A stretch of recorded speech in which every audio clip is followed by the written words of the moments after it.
예, 수험생 여러분, 이제 계속 시작하겠습니다. 이제 마키아벨리 본격적으로 이제 들어가기 앞서서 민주주의와 공화주의의 차이, 확실한 개념 비교를 좀 하려고 하는데, 이제 민주주의는 제가 누누이 계속 말씀을 드렸단 말이에요. 백성이 주인이 되는 사상입니다. 그죠? 그러니까 이제 이 형식과 절차를 좀 중요시하는 거예요. 그러니까 고대 아테네의 민주주의, 적어도 성인 남성에게만큼은 동일한 1인 1표를 주었죠. 맞죠, 선생님? 그죠? 그리고 피치자가 곧 통치자이다. 그래서 추첨을 통해서 관직에 가게 했잖아요. 그죠? 형식 절차 맞죠? 민주주의. 근데 공화주의가 뭐냐라 그러면은 이제 여러 가지 해석으로도 볼 수 있는데, 민주주의가 만약에 이것이 이제 우리가 사랑하는 물고기라면, 물고기라면 공화주의는 그 물고기가 원활하게 삶을 영위하면서 살아가기 위한 그 환경, 물과 같다. 이해가 되셨죠? 그래서 공화주의는 이게 함께 공이잖아요. 이거 된다는 얘기잖아요. 우리가 다 함께 살아가는 삶이 된다. 그래서 이 공화주의의 어원을 제가 계속 얘기를 드리는데, 레스 푸블리, 이게 바로 이게 사람들이에요. 사람들, 공화주의의 시민들. 그리고 레스 푸블리카가 리퍼블릭의 어원이 되는데, 이게 이제 리퍼블릭, 이게 영어로 하면 이제 리퍼블릭. 사람들한테 돌려줘. 그러면 이제 민주주의는 형식과 절차를 중요시한 거고, 근데 공화주의는 뭐냐면은 그러나 민주주의가 제대로 실현되기 위해서는 어떤 내용으로 이루어져야 되느냐, 이거거든요. 그래서 이제 공화주의에서 중요시하는 게 뭐냐면은 간섭과 지배라는 개념이 있는데, 우리 그 임용고시 났던 거잖아요. 공화주의의 핵심이 뭐냐면 단순히 간섭을 받지 않는 자유에서 더 발전해 나가서 지배를 아예 받으면 안 돼. 이해가 됐어요? 그러니까 이게 결국에는 비지배로서의 자유가 되는 거예요. 비지배로서의 자유. 비지배로서의 자유가 되려고 그러면 어떻게 해야 돼? 내가 그 정치 체제에 어떻게 해야 돼? 직접 참여를 해야 돼. 폴리티컬 시스템에 내가 참여를 해야 돼. 그 얘기했죠. 아까 키케르에서도 그러잖아. 항상 정치의 사회의 활동에 참여할 수 있는 준비가 돼 있어야 된다는 얘기 기억나시죠? 아까 오전에 배운 거. 그렇죠? 그러면 이제 공화주의에서 또 중요시하게 생각하는 게 뭐냐면은 이겁니다. 시민적 덕성이에요. 시민적 덕성. 시민적 덕성이 뭐냐면은 이거예요.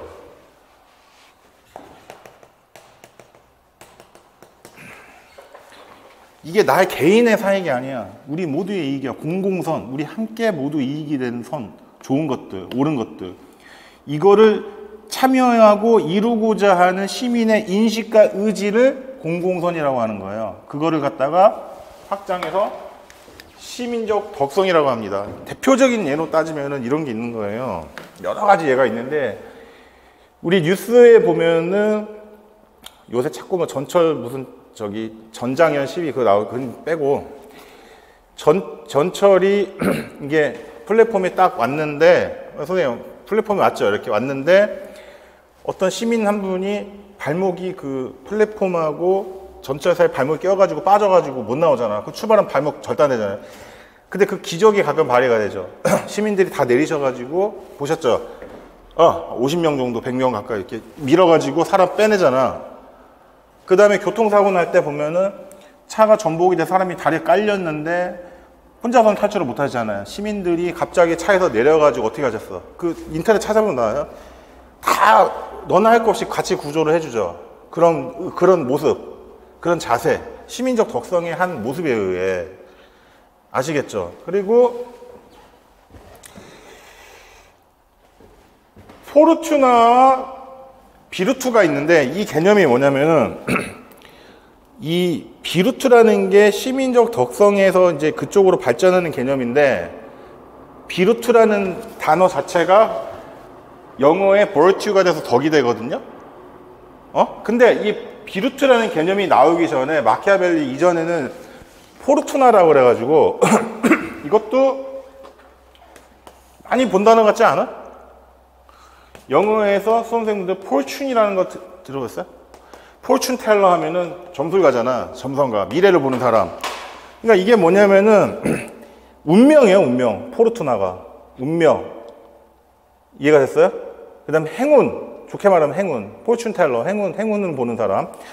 그리고 이제 이게 자기 자신의 올곧은 자기로부터의 비롯된 의지가 아닙니다. 이거 타인으로부터의 의지입니다. 포르투나가. 안 그래, 선생님? 우리가 점 보는 이유가 뭐예요? 우리가 점 보면 나 열심히 해가지고 어느 대학 갈래요? 뭐 시험에 합격할래요? 열심히 할래요라는 의지를 가진 사람이 점 잘 안 보잖아요. 어떤 외부로부터의 행운 같은 걸 바라잖아, 사람이. 그러면 비루트가 뭐야? 응? 말 그대로 덕이야, 덕. 어떤 성품, 행동, 양식, 보이는 모습. 그 다음에 자기 의지로부터 비롯된 힘입니다.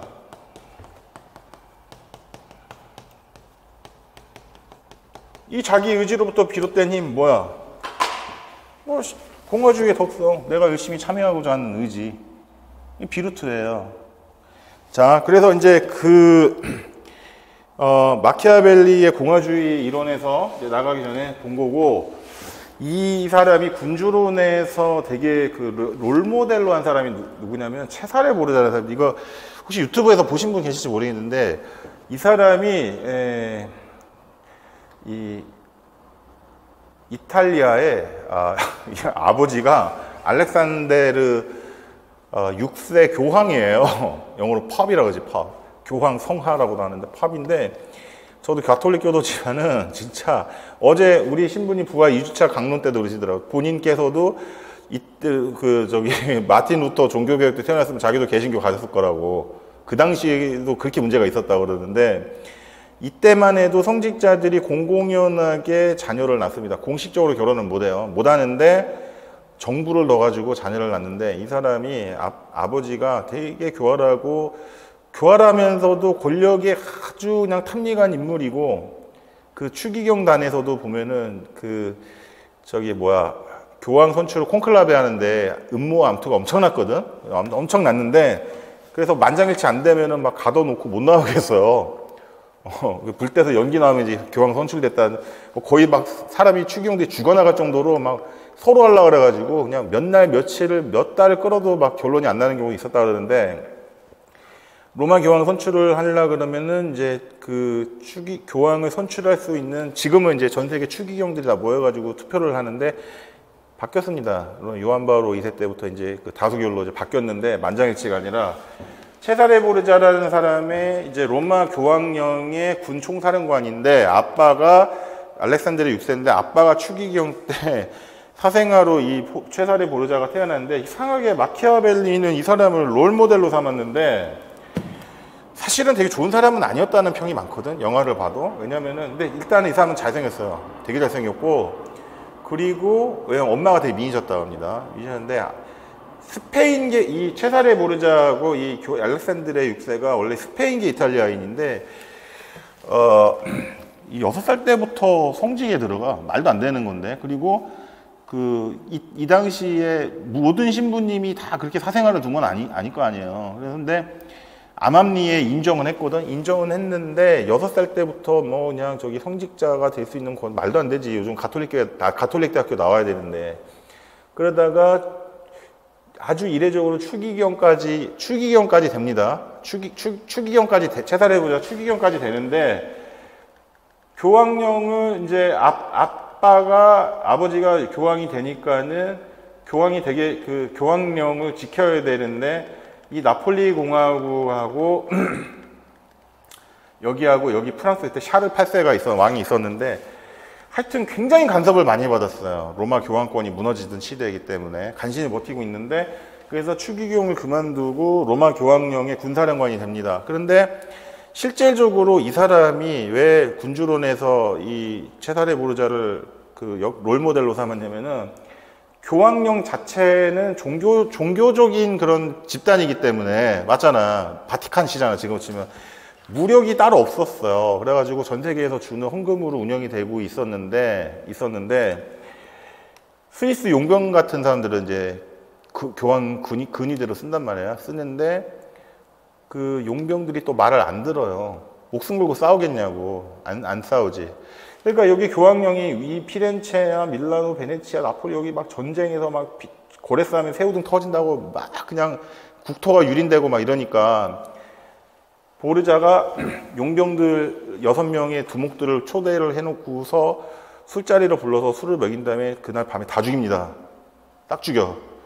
그리고 나서 로마 교황의 권위를 이용해가지고 그 용병들을 부하들은 두목을 죽였으니까 자기 로마 교황의 군대로 다 끌어들입니다. 감언 이서를 통해가지고 그 정도로 굉장히 이 언변이 뛰어난 사람이야, 이 사람이. 그리고 그 체사레 보르자의 아버지 교황도 굉장히 능수능란한, 능글능글한 사람이라 샤를 8세가 막 쳐들어오고 막 전쟁을 하고 나폴레옹국 쳐들어가는데 로마 교황령에다가 막 대포 쏴대고 막 이런 얘기가 나와요. 프랑스 대포가 있으니까. 그랬는데 마침 또 로마 교황의 딸이 루크레치아 되게 미인이야 또. 되게 미인이야. 그래가지고 프랑스 왕이 이제 그 루크레치아를 인질이라고 하긴 좀 뭐하고 레이디 퍼스트 정신이 있으니까 되게 왕이 루크레치아 교황의 딸을 좋아해가지고 데리고 다닙니다. 그래가지고 정치적으로 잘 타협을 해가지고 로마 교황이 잘 견뎌내요. 종교적인 도시잖아. 종교 집단이잖아. 요즘은 그러니까 종교 도시잖아요, 여기가. 그래서 마키아벨리가 그 모습을 보고 체사레 보르자 같은 위대한 군주가 돼야 된다. 지도자가 돼야 된다. 그렇게 해서 쓴 게 이제 군주론이라는 겁니다. 예? 자, 그래서 안 보고 봤다가는 나중에 이제 정말 뭔 얘기인지 하나도 모를 수 있습니다. 자,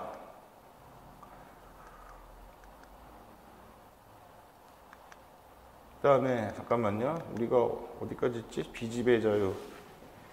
자, 그러니까 여기는 이 버튜가 덕이라는 비르투가 덕도 되고 자기 의지, 뭐 힘, 그다음에 역량 이런 거 힘력자 쓰죠. 역량, 능력. 근데 이거는 자기 힘과 능력이 아니지. 운, 타인으로부터의 힘 이런 거잖아. 행운. 자, 운명 뭐 이런 거.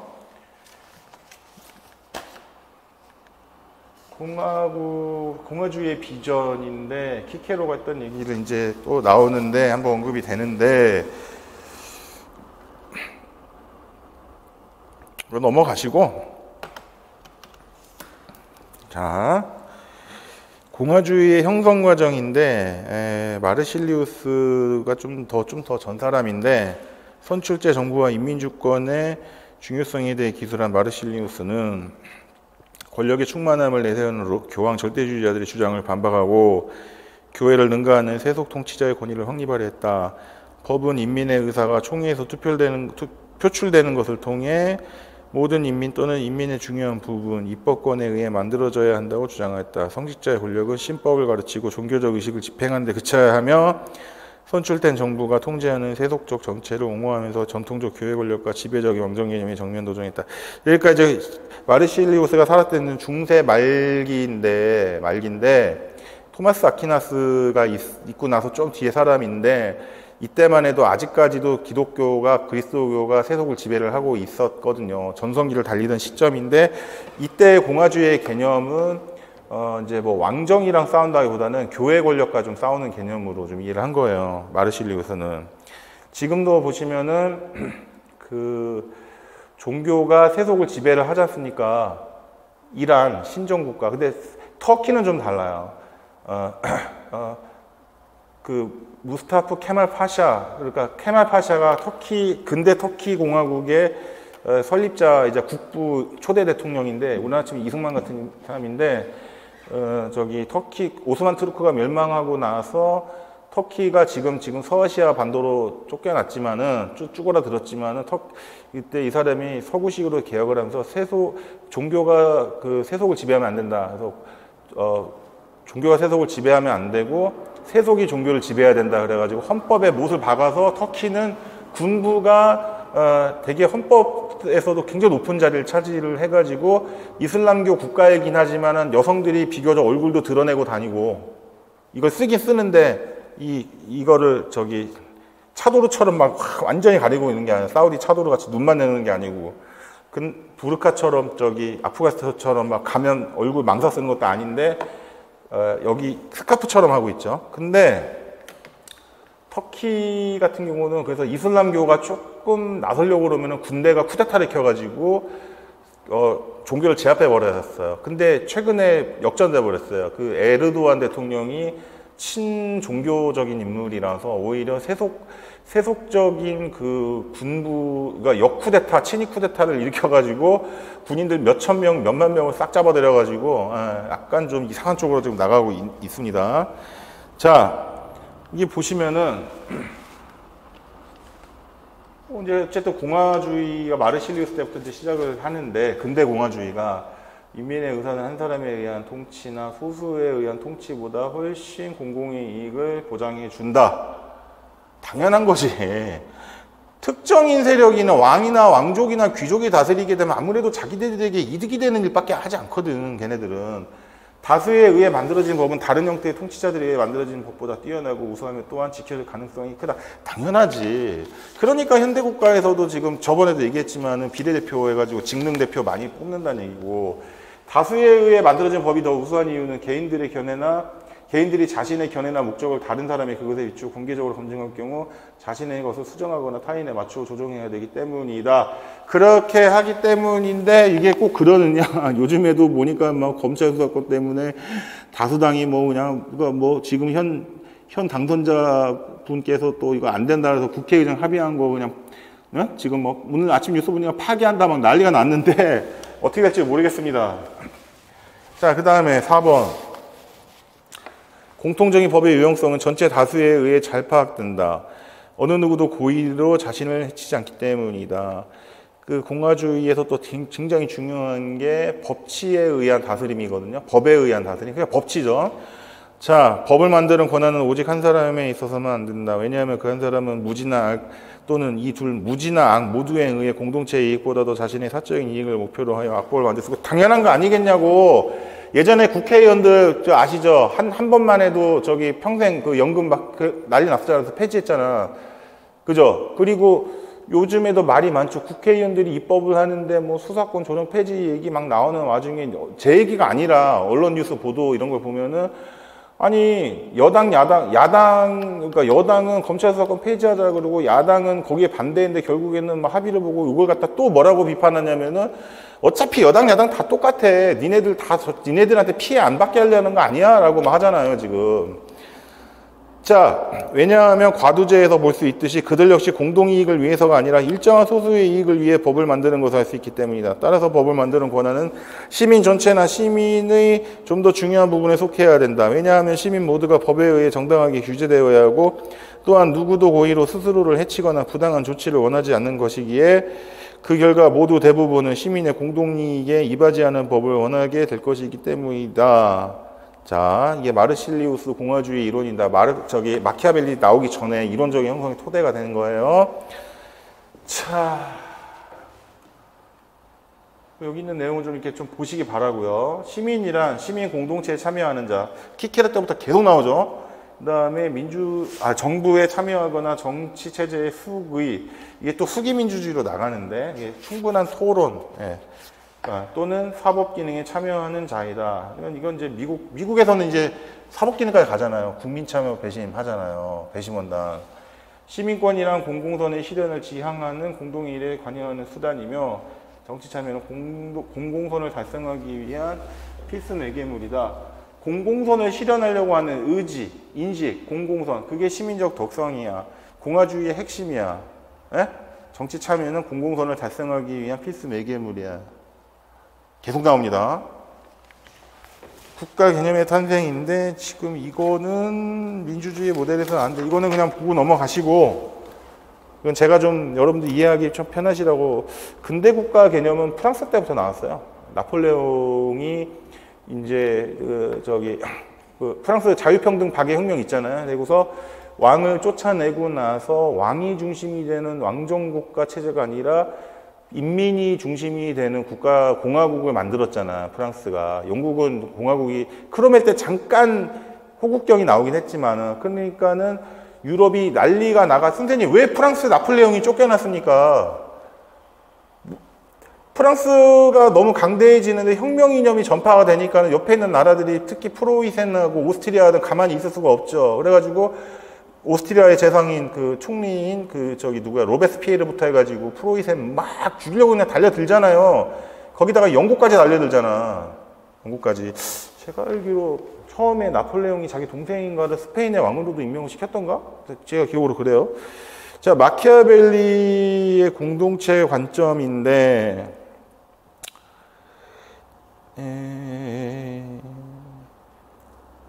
자, 개인에게나 공직자에게나 어떤 존경도 표해지지 않게 되었다. 모두가 하고 싶은 대로 하게 됨에 따라 온갖 종류의 불법 행위가 난무하게 되었다. 그 결과는 불가피했다. 몇몇 선한 사람의 제안에 따라 또는 어쨌든 이런 무정부 상태에서 벗어나 있기 때문에 군주제가 다시 복원되었다. 이게 마키아벨리가 그 당시 살면서 그 이전의 역사를 돌아보면서 지금 자기가 하는 얘기예요. 그리고 여기서부터 단계별 이행을 거쳐 다시 무정부 상태로 복귀하게 된다. 왜 그러냐면은 지금 보시면은 로마가 처음에 왕정으로 시작했다가 공화정으로 갔다가 다시 시저 이후에 옥타비아누스 때부터 왕정으로 갔잖아요. 그리고 나서 지금 1400년대까지 도시국가로 다 찢어져 가지고, 그죠? 이탈리아 반도 전체를 놓고 보면은 로마 제국을 기준으로 해서 볼 때는 무정부 상태지 않습니까? 지방에 있는 권력들이 난립을 하는 상태잖아요, 지금. 자, 이것은 스스로 통치하는 것이든 또한 통치받는 것이든 모두 공동체가 거치게 되는 순환 과정이다. 지금 자기가 이러한 세계에 살고 있다. 군주의 3원칙인데 진짜 되게 중요합니다, 여러분. 군주의 3원칙. 어머, 죄송합니다. 자, 마키아벨리, 이게 핵심, 포인트. 자, 군주는 인간이 약하다는 거를 알아야 돼. 일단, 인간은 위선적이고, 그러니까 너무나 적나라하게 얘기를 하니까는 공식적으로 이 메디치 가문의 로렌조 드 메디치 씨가 받아들이지 못했다라는 얘기를 했잖아요. 인간은 위선적이고 탐욕스러우며, 아니, 기독교 국가에서는, 이런 개념을 받아들여지겠냐고. 위험을 두려워하는 존재이다. 군주가 힘이 있고 잘해주면 충성하지만 군주가 힘이 빠지거나 살이서욕이 생기면 배신하게 된다. 이것이 인간이다. 사람들이 배신하지 않게 하기 위해 제2 원칙이 나오게 된다. 그래서 두 번째 아까 얘기했던 거, 군주는 때로 뭐도 돼야 되고 뭐도 돼야 된다. 사자도 되고 여우도 돼야 된다. 군주는 겉으로는 선하고, 이거를 윤석열 새로 출범하는 정부가 이걸 국정기조로 담는다? 이거 말이 안 되죠. 근데 정치인 중에 일부는 이런 생각을 하고 살 수도 있잖아. 공식적으로는 받아들일 수 없는 거예요. 그러면 어떻게 되냐면 이런 사람들은 이제 저기가 되는 거예요. 비선 정치인이 되는 거야. 대통령 옆에서 실세. 청와대 뭐 수석 비서가 된다든지. 이제는 그런 일은 없겠죠. 군주는 겉으로는 선하고 부드럽고 정직한 태도를 보여야 하지만 실제로는 그래서는 아니 되며 필요할 때는 악인이 되어야 된다. 마키아벨리가 되게 중요시했던 게 뭐냐면은, 선생님, 여기 제가 잠깐만. 진짜 이게 읽다 보면 이런 얘기가 나와. 시민들의 자산을 보호하라 그래. 그러니까 쉽게 말하면 시민들 재산 뺏지 마. 이거 영국도 마찬가지예요. 1200년대 마그나카르타도 괜히 나온 게 아니야. 그때는 시민이 아니라 귀족이었지만, 그 다음에 함부로 시민들의 부녀자를 뭐하지만 약탈하지 마. 지금은 여러분이 생각하실 때는 선생님, 여자 함부로 납치하면 어떻게 돼요, 요즘에? 납치하면은? 감옥 가죠. 선생님, 감금죄라고 있거든? 감금죄 되게 무서운 죄예요. 내가 선생님이나 혹은 선생님이 나를 이유를 떠나가지고 무슨 불만이 있다든지 할 말이 있다든지 하여튼 자기 욕심에 해서 나한테 뭘 잘해주기 위해서라든지 동성이든 이성이든 문 닫아놓고 못 나가게 하면 어떻게 돼?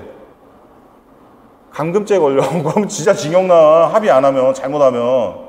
진짜로 농담이 아니라. 근데 여러분이 잘못하시는 게 뭐냐면은 이게 뭐 남성을 비난하는 것도 아니고 여성을 비난하는 것도 절대 아니에요. 오해하지 마세요. 이게 뭐 남자가 여자만 해서 그 체포돼가지고 벌받 아니에요. 여자도 많이 걸려요. 무슨 말씀인 아셨죠? 스토커도 뭐 남자가 여자한테만 해요. 얼마 전에 어젠가 나왔죠. 여성이 남성 약사한테 가가지고 해가지고 집행유예 나왔나? 뭐 그렇게 했잖아요. 조심해야 됩니다, 항상. 자, 군주는 이거 되게 무섭습니다. 이러니까는 사실은 근데 이게 마키아벨리의 이것도 학자들끼리 막 말이 많아요. 마키아벨리 진짜 분 마음이 뭐였느냐. 근데 이제 제가 대충 결론을 내려봤는데 이 여러 학자들이 이 책들도 다 읽어보고 요 마키아벨리 다시 읽기도 좀 괜찮습니다, 여러분. 요 책 혹시 있으면은 도서관에 로마서 논고는 읽으면은 재밌긴 한데 이제 임용고시에는 이제 군주론이 좀 나오는데 여러분 이게 다 안 읽으셔도 돼요. 제가 정리해드린 교재에 있는 내용만 보셔도 되는데 어쨌든 간에 이제 필요할 때는 악인이 되어야 된다. 군주는 사랑의 대상이 아니라 두려움의 대상이 되어야 사람들을 배신하지 않는다. 사람들이 배신하지 않는다.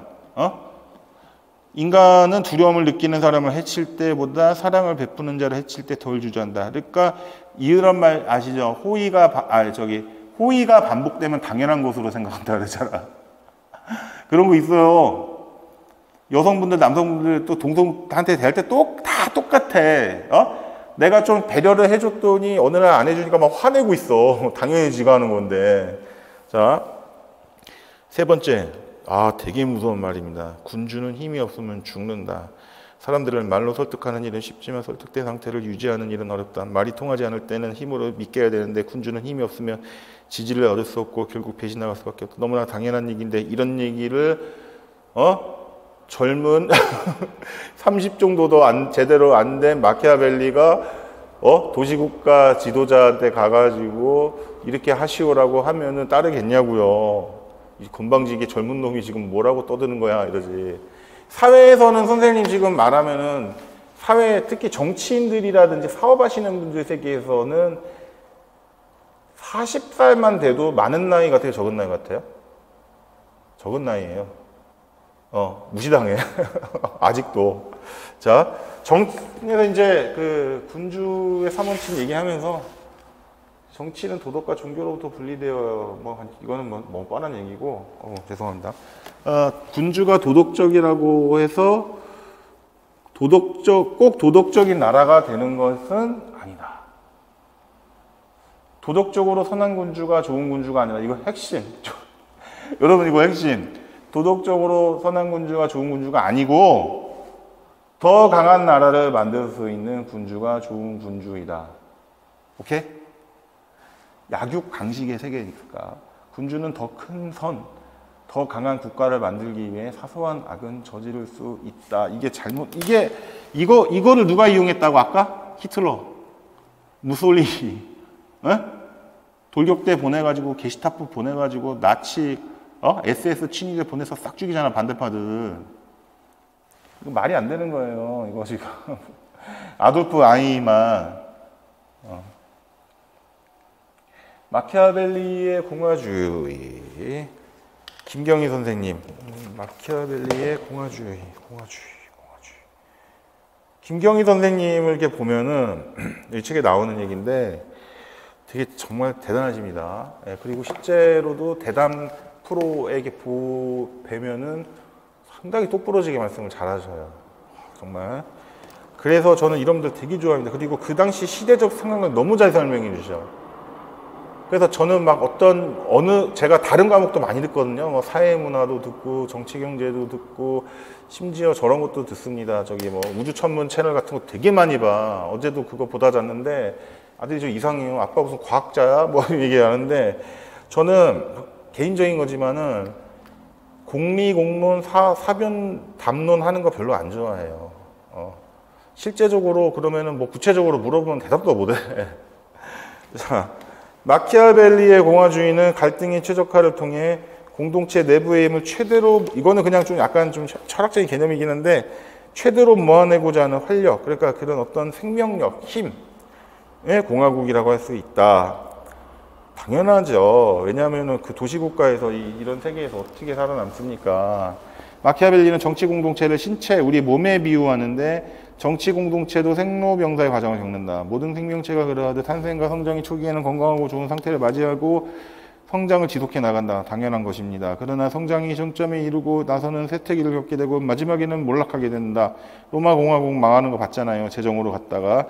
마키아벨리는 몰락의 원인을 바로 부패에 있다고 하였다. 라티푼디움부터 해가지고 로마의 황실이 완전히 그냥 뭐 칼리굴라 아까 얘기 드렸잖아요. 그 야한 영화라고 했잖아. 그냥 성적으로 타락이 말도 무지무지 표현할 수가 없어. 참아. 자, 그 다음에 성장이 정점에 이르고, 그래, 막 노예들을 알죠? 그 성적인 노예라는 말이 거기서 나온 거야, 실제로. 그 여자 주인도 마찬가지야. 남자 주인은 뭐 말할 것도 없고. 자, 성장이 정점에 이르고 나서는 쇠퇴기를 겪게 되고 마지막에는 올라가게 돼. 마키아벨리는 몰락의 원인을 바로 부패에 있다고 했다. 그리고 부패의 원인은 불평등에 있다. 불평등한 권력의 소유로 인해 타인을 지배하는 현상이 나타나게 되고, 그러니까 여기서 이제 비지배로서의 자유이론이 나오게 되는 거죠. 신공화주의 이론으로 빠져가지고. 자, 그것이 정치와 사회를 부패시켜 결국에는 공동체의 활력을 빼앗아 말라 죽는다는 뜻이죠. 그렇게 된다. 그러니까 이런 얘기를, 이런 배경이라든지 마키아벨리가 말하고자 한 내용을 이런 원문이라든지 비롤리의 공화주의라든지 이 김경희 선생님의 공화주의 이런 책들이 논평한 거를 원서를 보지 않고 그냥 야 공화주의는 이거래 하고 몇 줄을 외웠다가 시험에 딱 나면은 그냥 뒤통수 탁 맞는 거야. 못 풀어. 진짜로 못 풀어. 18조. 모든 정치체제는, 이거는, 뭐, 귀족과 인민 두 계층으로 구성된다는 거, 뭐, 아까 뭐, 계층사회도 얘기도 나왔지만, 귀족은 부와 권력을 가진 계층이면 지배하고자 하는 욕구를 가지고 있다. 인민들은 지배받지 않고 자신들의 생계를 유지하여 자유롭게 살아가고자 하는, 뭐, 이건, 당연한 얘기고, 이거 중요합니다. 모든 정치 공동체는 지배욕과 권력욕을 가지고 있는 귀족, 여기다가 한번 가로 좀 쳐주시겠어요? 예, 예. 그리고 자유애를 가지고 있는 인민들 간의 자유애를 가지고 있는 자유로워야 돼, 인민들은. 여기 보이스스 서로 긴장하고 있어요. 귀족과 인민의 갈등을 어떻게 관리하는가가 정치의 핵심이 된다. 이건 마키아벨리 생각이다. 마키아벨리의 정치체제 구분. 그래서 로마서 논고가 있고, 오늘은 조금 빨리 끝날 수 있겠네요. 1시간 정도 더 하면은. 자, 군주정은 귀족과 인민의 갈등이 첨예화되어 싸운다는 얘기죠. 긴장하고 갈등한다는 거. 양세력 가운데 어느 한 세력이 지배하지 못하는 상황에서 뛰어난 한 사람에게 권력을 위임하는 것이다. 네, 그렇죠. 군주정의 특징. 그 다음에 결국에는 이 한 사람이란 건 왕 아닙니까? 그치. 공화정은 너네 내 말 들어. 안 되면 다 죽어. 그 다음에 공화정은 일종의 집단지도 체제. 제가 집단지도 체제 얘기는 그 중국 소련 얘기했죠. 소련 기억나시죠? 소비에트 사회주의 공화국 연방 집단지도 체제라고. 그러니까 소련이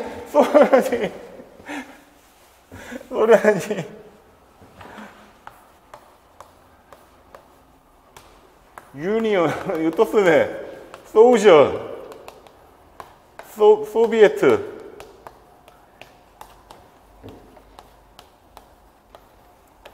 이 노동자 농민 집단이 소비에트고, 자, 사회주의, 소비에트 공화국 유니언, 연합체, 연방이다. 자, 그래서 제가 다 얘기 드렸잖아요. 소련 집단 지도 체제. 지들도 공화국이라 그러고, 이것은 귀족과 인민 어느 층이 주도권을 잡느냐에 따라 두 가지로 세분화된다. 자, 제가 여기 피렌체 제가 다른 겁니다. 여러분 그냥 원서로만 또 읽으면 이해가 안 돼. 이게 뭔 소리지 해가지고 제가 또 앞뒤 상황 문맥을 제가 봐가지고 적어드렸습니다. 귀족들이 주도권을 쥐고 이거 저는 이거 저변이 넓은 정책, 이거 혹시 시험에 제가 좀 미리 좀 예언을 조심스럽게 했는데 이거 좀 가능성이 좀 있어요. 선생님, 이거 시험에 날 수 있다고 아시죠? 예. 그 다음에 귀족이 주도권을 쥐고 인민들을 정치에서 배제하는 체제를 거버모 스테토, 저는 이건 이탈리아어 같은데, 예, 이탈리아어 같은데, 예, 그건 됐고, 저변이 좁은 정치 체제입니다. 정체. 저 만약에 저보고 내라 그러면 나 이거 낼 것 같은데. 저보고. 진짜예요, 저. 인민이 주도권을 쥐고 귀족들의 정치 참여를 용인하는 것을 광범위한 시민층의 정치 참여 위에 세워진 정체라는 의미로 저변이 넓은 정체. 저변이 넓은 정체. 자, 거번이라는 게 다스리다라는 뜻이잖아요. 원래 뜻은. 그러니까 이제 무정부 상태는, 그러니까 이 두 가지, 어느 쪽이, 주도권을 지냐에 따라 저변이 좁은 정체와 저변이 넓은 정체. 무정부 상태는, 이거는 별도 얘기인데, 귀족과 인민의 갈등과 대립이 조정되지 못하고 흑달될 때 일어난다. 이거는 뭐, 노직 때 우리 무정부주의 잠깐 얘기했었죠. 아나키즘. 자, 그래서 귀족과 인민들의 관계 속에서 성립되는 정치체제는 각 정치체제의 정치 공동체의 구체적인 상황에 따라 뭐 다른 거고, 요거. 난다면 요거. 저변이 넓은, 예. 선생님도 지금 고개를 쓰고 보시는 게 갑자기 긴장하신 것 같은데. 안 날 수도 있지만, 난다면 이거 낸다고, 저 같으면. 저변이 넓은 정체는 국내 정치의 긴장 관계를 잘 조절해 공동체 구성원 모두의 힘을 모아낼 수 있고 나아가 언제 있을지 모르는 외세 침략에 대비하는 가장 좋은 방법이다. 왜냐하면은 교수님들이 뭐 누가 무슨 문제네 이런 일도 없지만 평가원에서 또 그런 명령이 있지도 않거니와 있다고 하더라도 따르지도 않은 것인데 교수님들은 굉장히 사회 참여의식이 강한 분들이고 비판의식이 우리보다 10배 이상 강하신 분들이란 말이에요. 자체 대학원 때 동기, 선배, 심지어 후배분도 한 분 지금 교수 현직에 계시다고 그렇잖아요. 끄덕끄덕 하시네. 그래가지고 제가, 여러분도 교수님 뵈면은 그러지 않습니까? 민주사회를 위한 교수 무슨 모임에서 막 성명서도 발표하시고. 근데 요즘에는 교수님들이 좀 시국선언 같은 걸 잘 안 하시더라고, 요즘에는. 사회 갈등이 되게 많잖아요. 근데 발표를 안 하셔. 하면은 이제 공격당하시니까는 교수님들도 요새는 좀 몸살이시는 듯한 좀 모습이 좀 보입니다. 제 개인적인 생각에. 우리 때는 교수님들이 엄청 그런 활동을 많이 하셨고 옛날에 더 심했어요. 교수님도 막 구속되기도 했어요. 정부 비판하고 이러다가. 자, 그 다음에 인민의 기반을 둔 공동체 구성원 모두의 힘을 최적 상태로 모아내려 한 정치체제가 공화주의 체제. 누구? 인민, 사람들, people. 사람들의 기반을 둔 공동체 구성 모두의 힘을 최적상, 옵티마이즈, 영어 최적화하다, 최적화된 상태, 옵티멀하다 이러잖아요. 이제 정치 체제가 공화주의 체제이다. 로마사 논고하고 19, 20, 21, 22, 23인데 잠깐 조금만 더 하고. 로마서 논고는 그렇게 읽기가 어렵지는 않은, 재밌는데 문제가 뭐냐면 양이 많아요. 굳이 다 안 읽으셔도 된다고 저는 봅니다. 이제 이 구성이 어떻게 되어 있냐면 로마의 공화정이 어떻게 되어졌는가, 그리고 어떤 나라가 강한 나라인가, 로마는 왜 무너졌는가, 요 얘기를 다루고 있는데 요거는 제가 좀 다른 겁니다. 군주론이 위기에 이거 좀 보시라고. 위기에 처한 나라를 구원하기 위해 카리스마적 권력을 행사하고 필요에 따라 권모술수도 사용해야 되는 냉혹한 권력자의 모습을 그린 책이 군주론이고, 로마서 논고는 시민들의 정치 참여와 시민적 특성을 옹호하고 로마의 공화정을 모범으로 제시하는 공화주의론을 설파한 것이다. 자, 그래서 두 책은 이렇게 성격이 좀 다르다. 자, 로마의 자유정체인데 요거까지 하고 좀 쉬었다가, 자, 마키아벨리는 이제 공화정을 크게 두 가지로 구분을 했습니다. 보시고 있죠?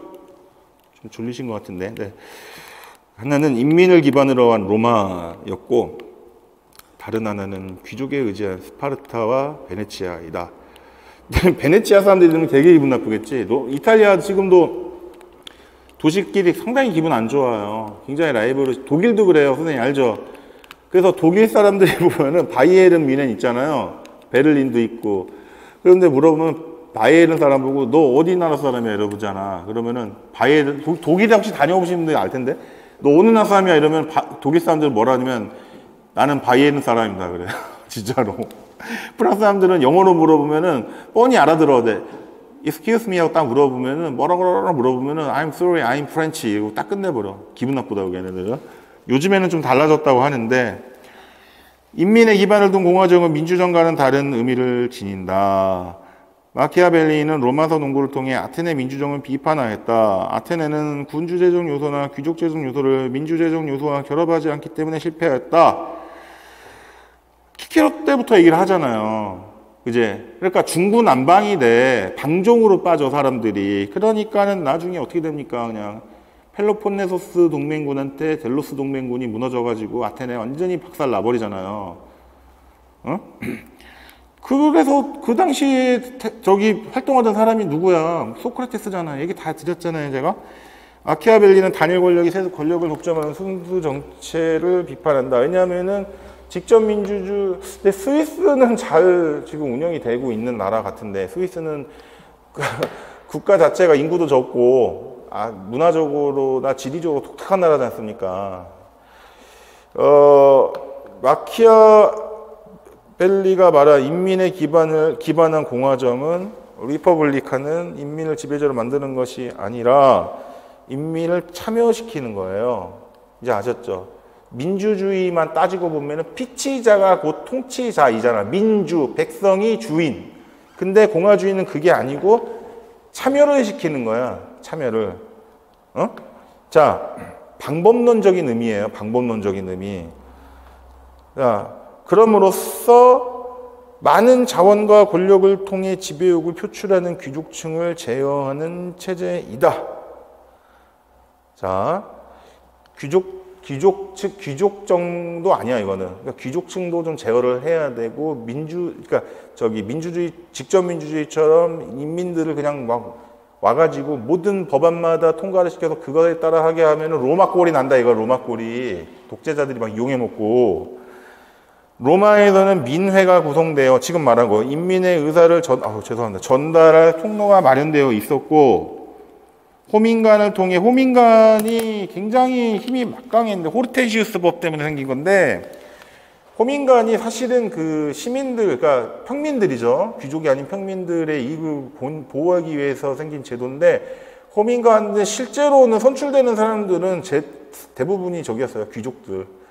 백성들은 농사짓느라고 살기가 힘들어. 아니면 군복무하느라고. 여성은 정치 참여를 못했고. 근데 이 호르텐시우스법에 의해서 굉장히 호민관이 권력이 왜 막강했냐면 법률에 거부권이 있었습니다. 그래서 호민관한테 함부로 못 가버려요. 아무리 뭐 누가 무슨 행동을 하고 해도 호민관이 이거는 우리 시민들에게 도움이 안 된다고 거부권을 딱 비토를 놔버리면은 난리가 나는 거예요. 자, 그 다음에 호민관을 통해 언론과 행정관들에게 인민의 의지를 대변할 수 있으며 그 거부권. 그 다음에 법과 제도가 구비되어 귀족들의 전횡을 제어할 수 있었다. 그랬는데 하려고 농지법을 통과시키려고 하다가 자기네들의 그 대규모 토지를 뺏으려고 하니까는 암살해버렸잖아. 몽둥이 들고 때려 죽여버렸잖아요, 그냥. 옆에 몽둥이를 든 경호원이 둘씩 있었어요. 있는데도 선생님 생각을 해봐. 우리 밤에 내가 만약에 뭐 호민관이고 선생님이 제 경호원이시면 우리 밤에 11시에 종로 가서 술 먹는데 선생님이 가스총 하나 들고 삼단봉 들고 나 호위하고 있는데 50명이 나 죽이면은 보호 못 하잖아. 그렇잖아요. 똑같은 거예요. 그래가지고 이제 세 번째 스파르타와 베네치아는 인민들에게 정치함의 문호를 개방하지 않았다. 아예 안 한 건 아니에요. 예, 스파르타도 보면은 저기가 있었어요. 언론이 있었어요. 있긴 있었는데 사실상 이제 왕이 존재했기 때문에 그리고 왕도 지 맘대로 못 합니다. 영화 300 보면은 레오니다스 왕이 어디야, 거기. 그, 페르시아가 쳐들어오는데, 테르모빌레 전투지. 테르모빌레 전투에서, 이거 뭐 굳이 영화 얘기까지 할 건 아닌데, 이게 협곡이잖아. 여기 바다, 아유, 잘 못 보겠다. 여기만 지키면 되잖아, 여기만. 300명으로. 실제로는 더 됐어요. 300명 아니었어. 그리고 옆에 있는 도시국가 동맹군도 500명인가 더 왔는데, 거기서도 보면은 원래 300명이 아니라 더 많은 군대를 성인 남자가 10,000명 정도 됐기 때문에 한 적어도 5,000명의 시민군이 출동할 수 있었는데, 그것도 귀족들이 못 가게 막아가지고 왕의 근위대만 가잖아요. 그래가지고 영화 보면은 좀 안 됐어, 이제 309면 왕비가 그냥 참 그 얘기하기는 좀 뭐한데, 그래가지고 갔다가 레오니다스랑 돌아가시고, 근데 그 302, 2탄 나왔습니다. 테미스토클레스 나오는데 거기에 페르시아의 노예로 원래 그리스의 노예였는데 그 에바 그린 되게 예쁜 프랑스 여배우 그래가지고 여군 장군이 돼가지고 자기를 그냥 그 안 좋은 매음굴에 팔려 나갔잖아요. 그 에바 그린이라는 예쁜 여배우가. 근데 페르시아까지 팔려갔다가 거기서 크세르크스에게 인정받아가지고 장군이 돼서 자기 조국을 쳐들어오는데, 테미스토클레스가 되게 뛰어난 용사였잖아. 정치인자 장군인데 막으니까는 밤에 막 바다로 불러내서 중간지대로 불러내서 유혹하잖아. 육체적으로 유혹하는데 안 넘어가니까는, 그죠? 그래가지고 나중에 전투를 치르는데 아테네 연합군이, 그리스 연합군이 이제 해상전을 하고 있는데, 지고 있는데, 마지막에 스파르타 여왕이 그냥 스파르타 함대를 끌고 나와가지고 도와줘가지고 전투에서 이기고 끝나죠. 근데 결국 테미스토클레스는 도편 추방을 당해가지고 페르시아에 망명합니다. 되게 재밌습니다. 네.